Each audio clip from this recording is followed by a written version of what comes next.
Perkenalkan, nama saya Mahmuda Azahro dari SMKN 1 Malang, kelas 10 AKL 3. Observasi ini dilakukan pada hari Sabtu tanggal 28 Februari 2025 yang berlokasi di Jalan Tugu nomor 1, Kidul Dalem, Kecamatan Klojen, Kota Malang. Tujuan observasi ini dilakukan untuk mengetahui latar belakang, fungsi di masa lampau dan juga masa kini, dan juga arsitektur pada Gedung Balai Kota Malang dan juga kantor DPRD. Gedung Balai Kota Malang dibangun pada tahun 1927 dan selesai di tahun 1929. Sebelumnya di tahun 1927, Gedung Balai Kota Malang berkantor di daerah Kayu Tangan.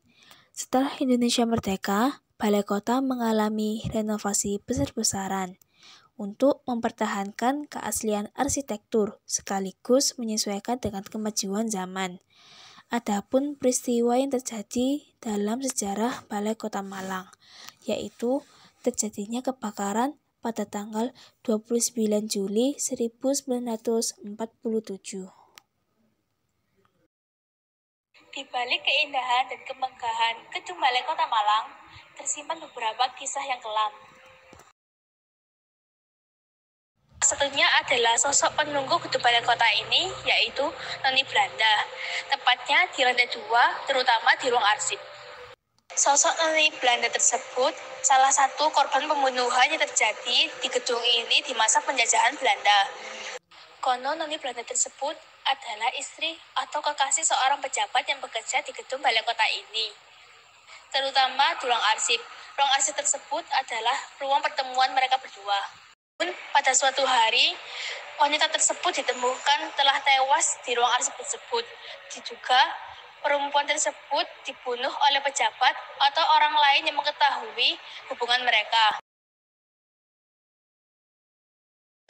Wanita tersebut ditemukan tewas dalam keadaan luka tusuk di sekujur tubuh badannya. Saat itu, sosok penunggu Noni Belanda tersebut bergentayangan di Gedung Balai Kota ini, terutama di lantai 2. Konon, wanita tersebut sering menggentayangi orang-orang yang bekerja di Gedung Balai Kota ini.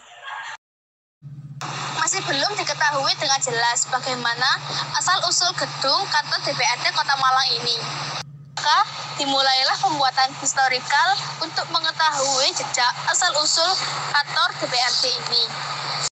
Dari hasil historikal tersebut, tercatat ada 4 masa peradaban yang memasuki gedung DPRD ini, yakni masa penjajahan sebelum Belanda, masa penjajahan Belanda, masa penjajahan Jepang, dan juga masa kemerdekaan. Hari Sabto yang merupakan sejarawan menyebutkan bahwa historical ini cukup penting. Ini bisa menjadi inspirasi generasi masa depan untuk melahirkan kebijakan dengan belajar dari sejarahnya. Gedung Balai Kota Malang pada awalnya berfungsi sebagai pemerintahan kolonial Belanda yang mengurus urusan administrasi, keuangan, dan lain sebagainya. Gedung ini juga menjadi simbol status dan juga kekuasaan pemerintahan kolonial Belanda di Kota Malang pada saat itu. Namun, setelah Indonesia merdeka, gedung ini mengalami perubahan fungsi dan status yang menjadi pusat administrasi pemerintahan Kota Malang. Tanggal 12 Desember 2018, Balai Kota Malang dijadikan sebagai cagar budaya karena nilai sejarahnya yang sangat tinggi.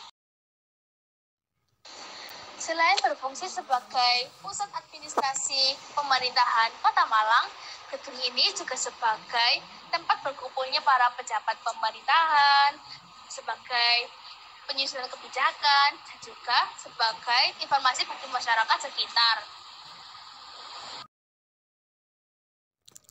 Gedung Balai Kota Malang memiliki arsitektur kolonial Belanda. Bangunan ini dirancang oleh arsitek asal Belanda yaitu H.F. Horn dengan moto For the Barges van Malang, yang berarti untuk warga Malang. Selain itu, Gedung Balai Kota Malang memiliki desain arsitektur bergaya Indonesia dengan tampilan neoklasik yang megah. Meskipun gedung ini dibangun pada tahun 1927, terdapat sentuhan modern pada bangunan balai kota. Konsepnya juga sangat unik karena letak dan arsitekturnya didesain memiliki pendingin udara alami.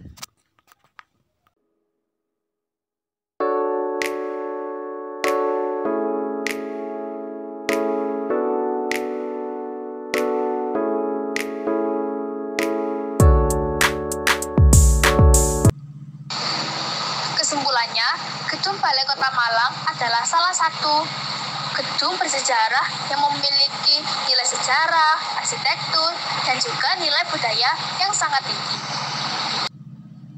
Gedung Balai Kota ini juga menjadi saksi bisu peristiwa-peristiwa bersejarah sejak masa penjajahan kolonial Belanda. Banyak kisah menarik dan kelam yang terjadi pada gedung ini.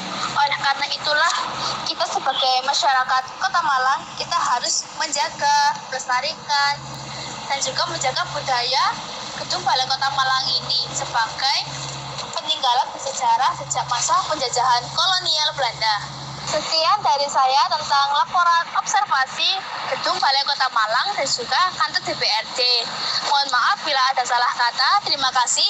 Wassalamualaikum warahmatullahi wabarakatuh.